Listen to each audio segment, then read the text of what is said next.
अस्सलाम वालेकुम। मैं हरून जराल और आप देख रहे हैं इजी केमिस्ट्री। आज जो हम टॉपिक डिस्कस करेंगे वो है डिज़ाइनिंग ऑफ डिस्टिलेशन कॉलम।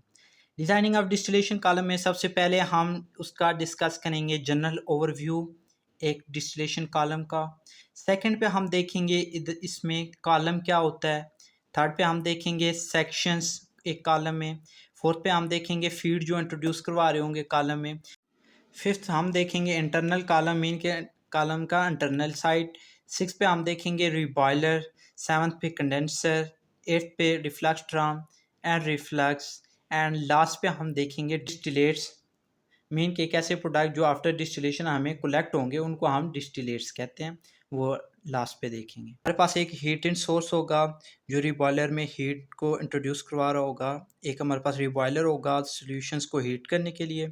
एक हीट आउट सोर्स होगा मीन के जो हीट हमने रिलीज़ करनी है वो इधर से रिलीज़ होगी। एक फिर हमारे पास इधर बॉटम प्रोडक्ट होगा।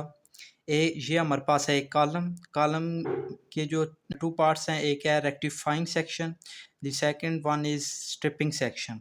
इधर फिर हम फीड इंट्रोड्यूस करवा रहे होंगे और इधर से वेपर्स जाएंगे कंडेंसर में। कंडेंसर इनको कंडेंस करके सेंड कर देगा रिफ्लक्स ड्रम में। रिफ्लक्स ड्रम से ये दोबारा या तो फिर रिफ्लक्स हो जाएंगे या फिर इधर से डिस्टिलेट आउट हो जाएंगे और ये हमारा डिस्टिलेट प्रोडक्ट आ जाएगा डिज़ाइनिंग ऑफ डिस्टिलेशन कॉलम में।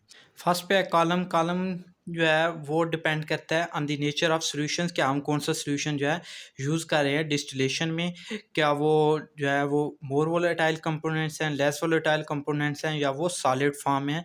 On the basis of that solution हम डिस्कस करते हैं कि ये एटमॉस्फेरिक कॉलम इधर यूज़ होगा या फिर इधर वैक्यूम कॉलम यूज़ होगा या फिर कोई और कॉलम यूज़ होगा। या हम कहाँ से सिलेक्ट करते हैं कि कौन सा कॉलम कहाँ पे यूज़ होगा, ये on the basis of solution जो हम फीड में यूज़ कर रहे होंगे उसकी बेसिस पे हम सिलेक्ट करते हैं। डिस्कस करते हैं सेक्शंस एक कॉलम में। इसमें जो फर्स्ट पे हम डिस्कस करते हैं वो है रेक्टिफाइंग सेक्शन।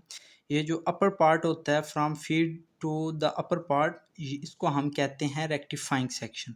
और ये जो लोअर पार्ट होता है फीड से, इसको हम कहते हैं ये है स्ट्रिपिंग सेक्शन। जो है वर्ड रेक्टिफाई, इसका जो सिनोनिम होता है वो होता है राइट मीन एक ऐसी चीज़ जो कि ओरिजिनल हालत में होती है, प्योर फॉर्म में होती है, उसको हम रेक्टिफाई कहते हैं। तो इधर जो भी वेपर होगा या लिक्विड होगा वो प्योर फॉर्म में होगा। क्योंकि ये कॉलम का अपर पार्ट है तो इस वजह से यहाँ पे ज़्यादातर जो मोस्टली प्रेजेंट होंगे वो मोस्टली जो रेक्टिफाइंग सेक्शन में प्रेजेंट होंगे वो वेपर्स होंगे रेक्टिफाइंग सेक्शन में। इसको स्ट्रिपिंग सेक्शन क्यों कहते हैं? क्योंकि यहाँ पे सेपरेशन होती है मिक्सचर सॉल्यूशन की। यहाँ पे बहुत सारे लिक्विड या वेपर या anything else like solid substances जिनकी सेपरेशन होनी होगी वो यहाँ पे प्रेजेंट होंगे, ठीक है। क्योंकि यहाँ से हम हीट करवाते हैं और वो चेंज हो जाते हैं वेपर्स में जहाँ से हम इनको आपस में सेपरेट कर सकते हैं। इस वजह से हम इसको स्ट्रिपिंग सेक्शन का नाम देते हैं। स्ट्रिप का मतलब होता है कि किसी चीज़ को सेपरेट करना। स्ट्रिप का सिनोनिम्स क्या है? किसी चीज़ को सेपरेट करना, सेपरेट समथिंग और स्ट्रिप समथिंग। इस वजह से इसको स्ट्रिपिंग सेक्शन का नाम दिया गया है। नेक्स्ट हमारे पास है डिज़ाइनिंग ऑफ डिस्टिलेशन कॉलम में फीड। फीड जो है ये टू टाइप्स की हो सकती है, बैच फीड भी हो सकती है और कंटिन्यूस फीड भी हो सकती है। बैच फीड किस फीड को कहेंगे? जिसमें हम जो है डिस्टिलेशन करवा रहे होंगे बैच वाइज मीन के एक बैच आएगा और इधर एक बैच आएगा, उसकी सेपरेशन होगी, डिस्टिलेशन होगी, फिर नेक्स्ट बैच हम इधर इंट्रोड्यूस करवाएंगे। कंटिन्यूस फीड में क्या होता है कि इधर डिस्टिलेशन हो रही होता है और कंटिन्यूसली हम फीड इधर इंट्रोड्यूस करवा रहे होते हैं कॉलम में। और क्योंकि ये कंटिन्यूसली फीड इंट्रोड्यूस हो रही है इस कॉलम में, इस वजह से हम इसको कंटिन्यूस फीड का नाम देते हैं। ये जो हम फीड में सॉल्यूशन यूज़ कर रहे होंगे मीन के जिनकी सेपरेशन होनी होगी वो मुख्तलिफ फार्म में हो सकते हैं। वो एदर लिक्विड फार्म में प्रेजेंट हो सकते हैं और वेपर फार्म में भी वो प्रेजेंट हो सकते हैं और वो सॉलिड फार्म में भी प्रेजेंट हो सकते हैं, तो उनकी हम डिस्टिलेशन करवाते हैं। नेक्स्ट हमारे पास डिज़ाइनिंग और डिस्टिलेशन कॉलम में है इंटरनल कॉलम। इंटरनल कॉलम में मीन कि हम इधर जो है वो इधर प्लेट्स हम यूज़ कर रहे हैं या पैकिंग्स यूज़ कर रहे हैं। अगर हम प्लेट्स यूज़ कर रहे होंगे तो वो इन दी फॉर्म ऑफ प्लेट्स होंगी, इस तरह प्लेट्स बनी हुई होंगी मुख्तलिफ, ठीक है।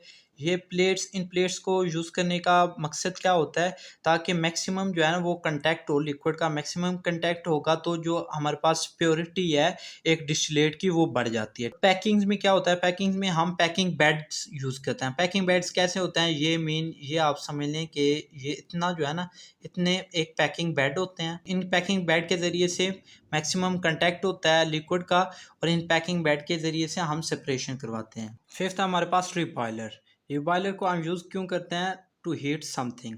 मीन कि जो हम लिक्विड इस्तेमाल कर रहे होंगे या फिर जो हम सॉलिड्स इस्तेमाल कर रहे होंगे उसको हीट करने के लिए, और ताकि मैक्सिमम सेपरेशन हो डिस्टिलेशन के ज़रिए से। ये जो रिबॉयलर होता है ये सम केसेस में इसका हम इस्तेमाल नहीं करते। इसका इस्तेमाल क्यों नहीं करते सम केसेस में, क्योंकि यहाँ पे जो हम फीड इंट्रोड्यूस करवा रहे होंगे वो ऑलरेडी जो है वो हीटेड वेपर्स की फॉर्म में होगी।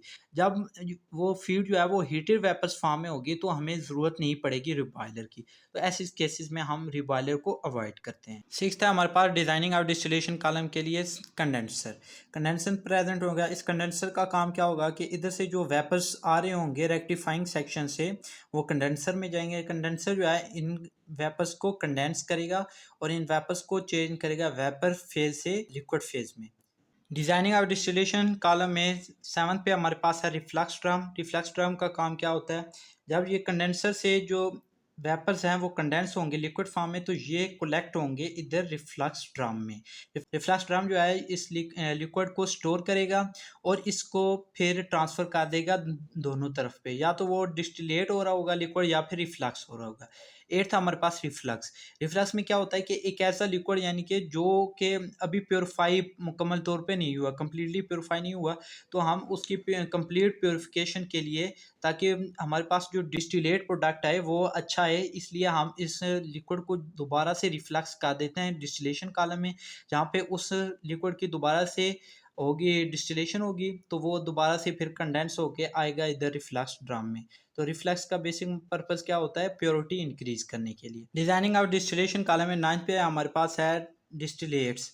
डिस्टिलेट्स किसको हम कहते हैं, एक ऐसा प्रोडक्ट, एक ऐसा लिक्विड जिसको हम आफ्टर डिस्टिलेशन कलेक्ट करते हैं उसको हम डिस्टिलेट लिक्विड कह सकते हैं, या एक ऐसा प्रोडक्ट जो डिस्टिलेशन के बाद हमारे पास वजूद में आता है उसको हम डिस्टिलेट प्रोडक्ट कहते हैं। ठीक है, डिस्टिलेट प्रोडक्ट मीन के आफ्टर डिस्टिलेशन जो हमारे पास आएगा उसको हम डिस्टिलेट प्रोडक्ट कहेंगे। रिफ्लक्स ड्रम से ये डिस्टिलेट प्रोडक्ट जो है ये इधर से आउट हो जाएंगे, हम कलेक्ट कर लेंगे डिस्टिलेट के लिक्विड को। दूसरा हमारे पास होता है बॉटम प्रोडक्ट डिस्टिलेट्स में। इसको हम डिस्टिलेट में क्यों करते हैं, क्योंकि इसका हाईली बॉइलिंग पॉइंट होता है तो ये बॉयल नहीं होता, वेपर्स फॉर्म में चेंज नहीं होता, तो ये इधर से हम रिबॉयलर से कलेक्ट कर लेते हैं बॉटम प्रोडक्ट में।